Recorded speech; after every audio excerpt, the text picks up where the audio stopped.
কিন্তু নেট চলে না সিলেট। সিলেট নাকি লন্ডন, কিন্তু আসলে কিচ্ছু ভালো না।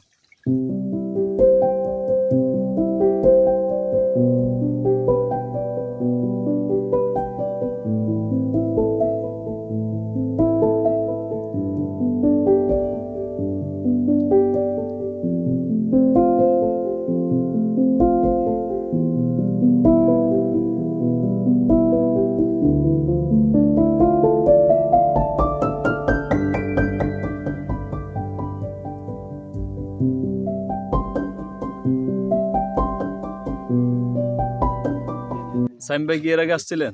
না না, আমার এটাই প্রথমবার। কেমন লাগতেছে আপনার? অবশ্যই এটা প্রতিটার ভালো লাগা নির্ভর করে একটা সিজনের উপর, মোমেন্টামের উপর। এই মুহূর্তে আমরা যে সময়টা এখানে আসছি, নিঃসন্দেহে এটা ভালো লাগার মতো না। তারপরেও যেহেতু ভালো মানুষগুলো এখানে রয়েছে, সেই হিসেবে ভালো যতটুকুই লাগছে সেটা শেয়ার করে নিচ্ছি আমরা।